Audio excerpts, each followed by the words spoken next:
Is from Bethlehem. We just met, but I saw her speak on our online workshop a few weeks ago. It's a really interesting, difficult to listen to, and I'm sure it's difficult to say it as well, to experience all what you have. But she'll talk about life under occupation, the challenges and how you get around some of those challenges.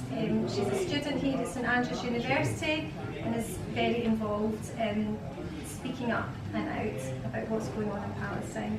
So it's so lovely to have you. Thank you so much.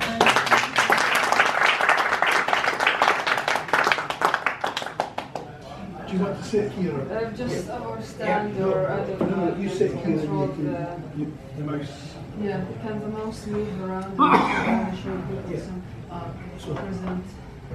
You want that to move to it? Yeah, to present the. So you do this one. Okay. Yeah. Then, all right. I just want to start. First, I'll sit in line.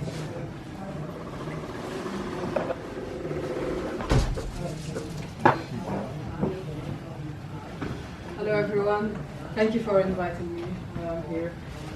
My name is Kate Khair. I'm from Bethlehem city, specifically from the town of Bethlehem in Bethlehem, which is known as the Shepherd's Town.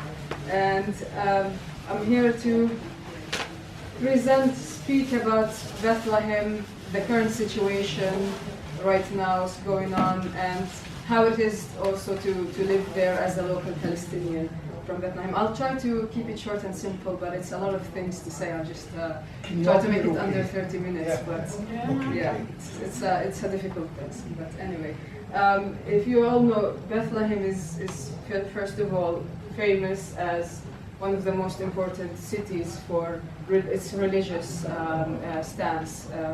So it's famous as for its religious sites, which has brought tourists and pilgrims from all around the world throughout history. So the biggest religious attractions in Bethlehem are the Nativity Church and the Old City, or Star Street, the Nativity Church, of course, where Jesus is said to be born. And the Star Street is the first street in Bethlehem ever. It's the Old City of Bethlehem, and it's known to be the path that Joseph and Mary walked through to Bethlehem when they fled from Nazareth. But of course we have a lot of different sites, such as the Milk Grotto and the Shepherd's Field in Beit Sahur as well. So for that, Bethlehem has been generating its income mostly from tourism, and also the people of Bethlehem have been famous for a lot of crafts and souvenirs and handmade things that they always sold to people and tourists. Yeah. Such as olive wood and mother of pearl and so many different handmade crafts, which was basically those two things were the income, generated the most income of the city. However, right now, because of the genocide going in Gaza, and it's continuing for 2 years, and this is only at the end of 2023, when tourism has been estimated to suffer over $200 million loss in Palestine and in Bethlehem, where tourism is over 70% of the annual income. it has declined by 100%, and we're here talking about the end of 2023, which is when the genocide started. And right now, with this situation continuing for 2 years on end, it has been terrible for the people of Bethlehem. Therefore, a lot of people lost their jobs, their means of living, and this has continued for 2 years. And unfortunately, Bethlehem has basically, before the genocide, has barely recovered from the COVID-19 crisis as well, which also halted the tourism and all the industry. So a lot of people in Bethlehem, my cousins and relatives, a lot of them started to immigrate outside to just find a means of living and surviving and helping their families. But another means of tourism in Bethlehem is not only religious tourism, but alternative tourism or political tourism. And Bethlehem is also is good for that because it has the religious sites and the importance, but it also has all the characteristics of oppression and apartheid. It has the apartheid wall. It has the refugee camps. It has checkpoints. You go to Bethlehem. It has settlements. You can see everything going on. You can see the religious importance of the city, but how the actual people of the city are living and how they're oppressed. So it is something that people have to go there to experience rather than just hearing about it from the outside. And when they go there to experience these things, it's just very eye-opening. We just started in a little minute. Huh? Do you think, are you still managing to hear? Do you need Yeah. It's great. Does it work? It's okay, I'll just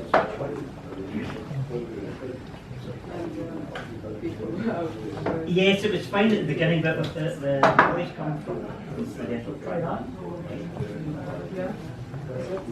Hold on, give me a minute. I mean, my voice is fine. Well, we can't hear Because there's another Yeah. thing happening in there. Okay, try again. Yeah. Okay. Oh, we can hear you. Yeah. Great. Okay.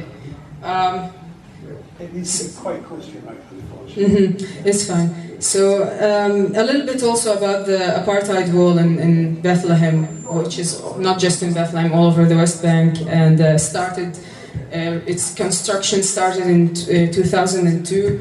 As you can see here, also international artists and local artists have come to the wall to just draw graffiti, which is something that has brought more attention to the wall. Yeah, so anyway, you can see different graffiti, and it's very inspiring. About the wall, yes, they started building it in 2002, and it's always the pretext of providing security for Israel. But it's more of providing security for the settlements, for the illegal Israeli settlements to expand and to take over more Palestinian lands from the West Bank. As you can see here, if I can point, yeah. No, it's fine. You can see the wall here, the wall in red, and you can see how it's encircling the settlements just to provide a means of security for the settlements. And Bethlehem is here down in the south of the picture.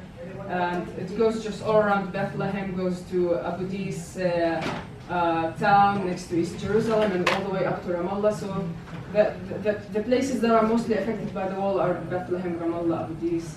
And it's a long wall. It's 708 kilometers long. And the latest UN statistics that I found about the number of settlements and settlers is at the beginning of 2023, which is before the genocide. But right now it's increasing much more. So it's over 280 Israeli settlements, illegal settlements in the West Bank, including 14 in East Jerusalem, and over 700,000 settlers. Right now, this number is much bigger because the settlement project is increasing in conjunction with the genocide in Gaza.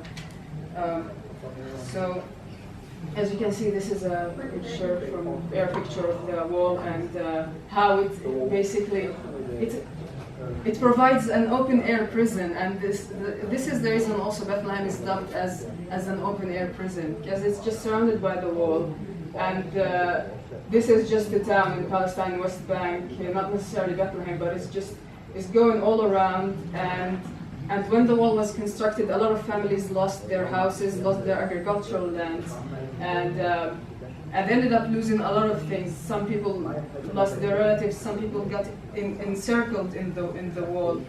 And this picture, this image down below just shows how a Palestinian farmer, a woman farmer, she's just going to her lands for the harvest season, or to collect her crops, or to cultivate the land, because a lot of Palestinians are just farmers. And she's just barred from entering her own land through the wall and the soldiers. And this is the traumatic experience for a lot of Palestinians, just witnessing how their lands were just taken away from them. Especially it's more painful in the harvest season, olive harvest and other crops, and just witnessing the harvest growing and then going to waste without them being able to go in. Some people have tried throughout the construction and until now, some people try to access their agricultural lands through the wall. Sometimes they get shot, sometimes arrested. It's just hard to live this experience. But another thing that the wall took away from Bethlehem is its Jerusalem-Hebron road, which is one of the most important and strategic roads in Bethlehem. And it is the road that connects Hebron in the south through Bethlehem to Jerusalem in the north. And this importance of this road has generated a lot of flourishing and commerce and economy. So I've once worked on a project with a professor from Newcastle University, basically transcribing and translating interviews of elderly people in Bethlehem and their experience of the Jerusalem-Hebron road. And they were saying things that, of course, me as a youth have never experienced before. Basically, this road was very big, and it was full of stalls on each sides, and people come from all over West Bank and Palestine just to sell their goods, and coming also from all over just to buy from there. So it was one of the most flourishing places in the area, and even some Israeli Jews were coming to buy from there. It was before the wall was constructed. It was a lot of freedom, and there was even transport and taxis taking you to Jerusalem, taking you to Gaza even, and to Nazareth, like inside the borderline. And it was there was a much more freedom that it's unspeakable how much I felt that I was it was like a Disneyland for me, just to hear everything and their nostalgia and their pain and how everything changed right now. So the street was annexed in 1997, and in the year 2000, after 2000, they started constructing the wall. And one thing that they took from the wall was another important religious site, which is Rachel's Dome. Rachel's Dome is the place where Rachel's tomb is, and Rachel, the wife of Jacob in the Old Testament. And before the construction of the wall, Bethlehemites and Palestinians were going there to visit. There's a site, a memorial. I've never been there. I've never been allowed to go there. I've been born at the end of 1998, which is all I've known is the wall. I've lived only throughout the wall, and right now the Rachel's tomb is this is inside the wall. This is the other side of the wall. This is the continuation of the Jerusalem-Hebron road, which got blocked basically. So this is here, just continue, go to Jerusalem. And there was a mosque there next, at the Rachel's Dome, Bilal ibn Rabah Mosque, and Muslims will sometimes go there to pray. But right now nobody is allowed to enter. It's only for Israeli Jews. So if you see in the picture, those are the Israeli Jews going in and out, and it's barred by the wall. Another thing in Bethlehem, which is the checkpoints, and it's also a sign of the apartheid going there. So we have the checkpoint 300, which takes you to Jerusalem, and you have to have a permit to go there. And Bethlehem is one of the cities that has the biggest number of unemployment in the West Bank. Therefore, we have a lot of construction workers, mainly construction workers, that commute from Bethlehem to Jerusalem and to other areas just to work, to find work. And they line up every day, starting from 5 a.m. at the checkpoints just to be allowed to enter and go to their work. And it depending on the mood of the soldier and the checkpoints, sometimes it's just very, very long process. And they're stacked on top of each other, and it takes you at least 2 hours just to cross a checkpoint and go to your work.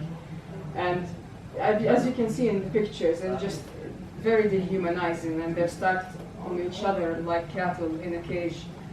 So this is an experience that a lot of people would have to experience in Bethlehem just to be able to find work and make living. Another thing right now which is expanding more and more is the roadblocks and barriers. In the West Bank, there has always been checkpoints from different places going through. For example, I'm from Bethlehem. If I want to go to Hebron, to Ramallah, to any place, I will pass through checkpoints.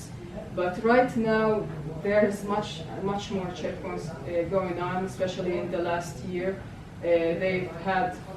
We've had up to 900 metal gates and military checkpoints, most of which have been put recently after the genocide. And the reason for that is to have more control over each area in the West Bank. I'm speaking about Bethlehem, but it's actually all the West Bank right now, which is witnessing that.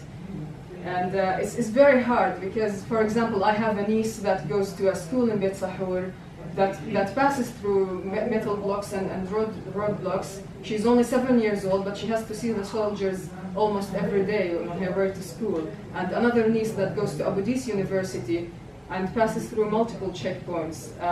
So sometimes when they close any checkpoints, when they decide to close any road block or gate or anything, you just end up stuck, and you cannot go to work, you cannot go to school, you cannot go to university. A lot of schools and universities sometimes alternate between in-person teaching and online teaching because of these problems. This has been going on also before the genocide, but now it's just much more, especially after building more metal blocks and the soldiers being around there just to man the barrier. Another thing that is increasing, which also has been happening before, but is now increasing, is the military raids in Bethlehem, in Jenin, in Nablus. It's mostly in north of the West Bank, in Jenin and Nablus, but also in the south, in Hebron, but also in every place, in Bethlehem as well. These are recent pictures and images of raids in Irtas village in Bethlehem, and in Bethlehem street itself, in the city itself, and in refugee camps such as the Heisha refugee camp.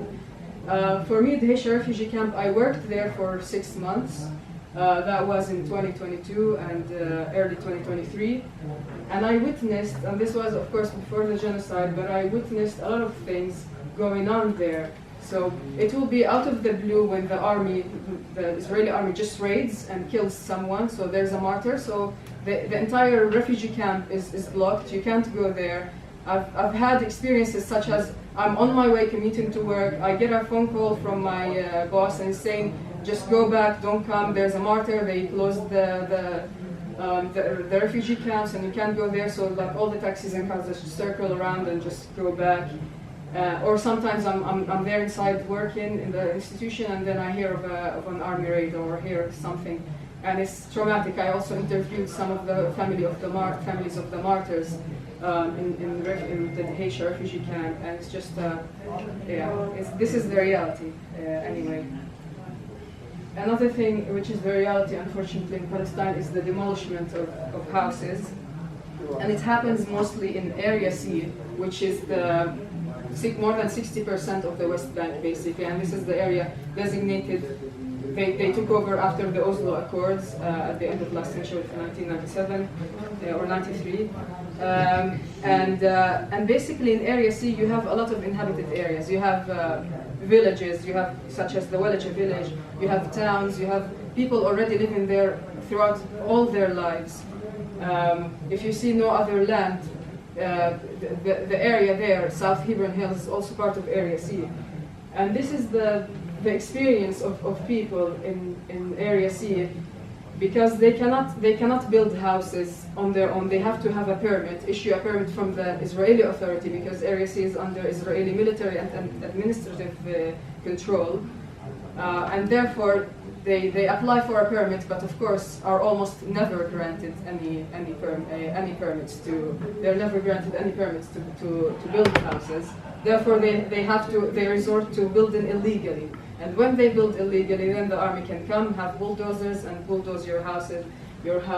And most of the houses you see here are just newly built, and they're right after they're bulldozed. And I also went there. Part of my work was to talk to and interview people in the Walaja village who had their houses demolished, and they were telling me like they lived all their life in anticipation and fear, because they would hear a call, like an alert or a warning, and they wouldn't know whose house is going to be demolished. So the bulldozers will come to the village, and people will be shouting, "Hey, bulldozers are here!" and everyone will be saying like, "Oh, whose house is going to be demolished this time? Is it this house or this person's house or that person?" It's just this is like a surprise, and it's a very, very harsh experience, traumatic to live, and just to stand there and witness your house being erased and your existence basically being erased. Just statistics a little bit about the house demolishment in West Bank. Of course, it has increased much, much more during the genocide. And as you can see, the 2024 and 2025 witnessed Today there's more than 1,000 house demolishments in this year. This is basically from September, and it's also in conjunction with the genocide. Maybe because the people are looking more to Gaza and looking at the news in Gaza, but a lot of things happen in the West Bank. A lot of pogroms, a lot of attacks, a lot of house demolitions, a lot of settlement expansion and plans. Some of you might wonder why 2016 had a lot of house demolishments, and I read about it. It's basically towards the end of 2015, in August, the Israeli authorities, they started a massive campaign of house demolishments, and it's part of Judaization of land and taking over. So there was a lot of extremism there.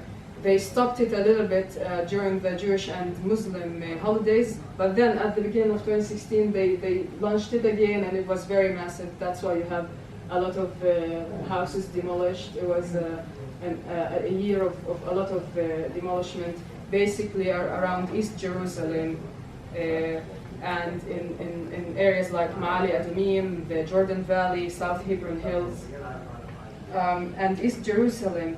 Basically,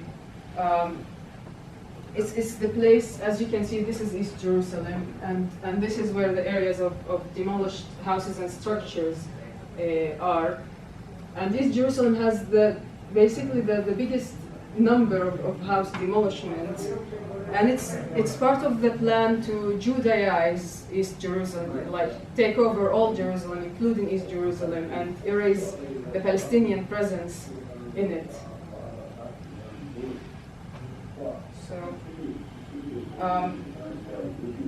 And also nowadays the annexation plans are increasing in the West Bank, and for example the Israeli cabinet has approved an E1, it's a plan called E1 announced by the defense minister Smotrich, and it's a plan to annex 82% of the West Bank, and it would only leave 6 fragmented Palestinian Bantustans or population centers in Ramallah, Nablus, Jenin, Tul Karim, Jericho, and Hebron.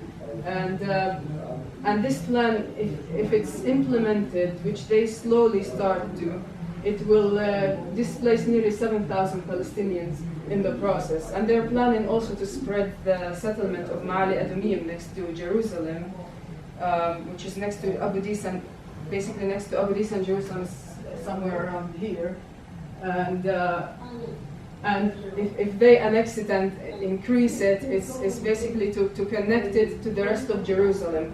basically taking over the town of Abu Dis, and yeah, a lot of extremist plans are coming through, and it's part of an extremist project that is going on in Israel, taking over the entire Palestine.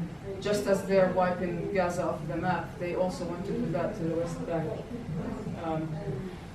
One area under designed as Area C in Bethlehem is the Makhrur area, and this is an area that I really love because I'm part of Right to Movement group in Bethlehem, and every Friday we go there to run and walk. It is a UNESCO site because it has a lot of biodiversity, and it's one of the most important places in Bethlehem for plant and bird life. And it's also in Bethlehem, it's one of the places that you can go there just to relax and walk in nature, because Bethlehem is just full of buildings and there's full of urbanization. There's no place for you to build parks because there's a lot of people, and it's basically there's no place to live. So the Makhrur area and areas like it is like it's our park basically, and it's a place to just walk in nature. However, right now it's also threatened with settlement expansion. In July last year, the Israeli cabinet has approved a new settlement in the Makhrur area called Nahal Hills settlement, and it will this settlement, because of that they have started taking over. It's not safe to go to the Makhrur anymore. Last time before coming to Scotland, when I was going there with the guys with the group, we would see settlers with their cars coming, and it's not safe really.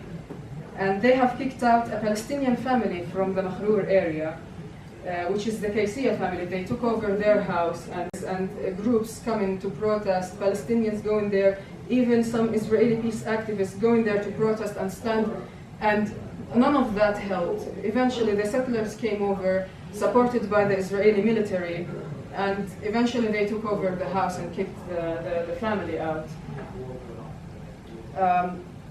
This is something also next to settler attacks that happen every now and then all over the West Bank, not just in Bethlehem. Right now we have increased settler activity. We have extremist settler movements such as Hilltop Youth Movements, in the Hala organization, a lot of others, and mostly settlers. They're armed, and their weapons and guns just come from the Israeli army, and they're supported in a way by the Israeli army. And when settlers attack you, you cannot call the police or call anything. The only rescue for you, or the only group or entity that you can go to protect yourself, is the Israeli army itself. And the Israeli army comes to protect the settlers, not you. So you're just left on your own. A lot of village attacks, a lot of burning and killing and pogroms basically happen throughout the settlers.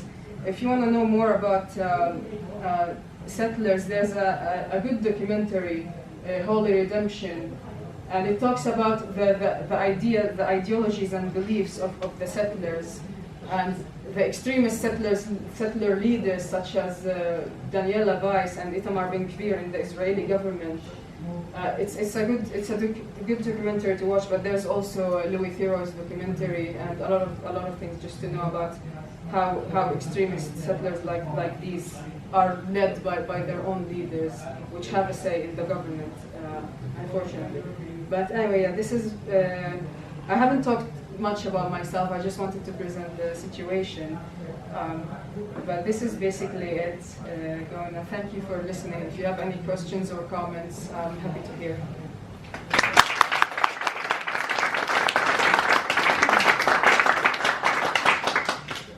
Is it possible to go to Bethlehem just now?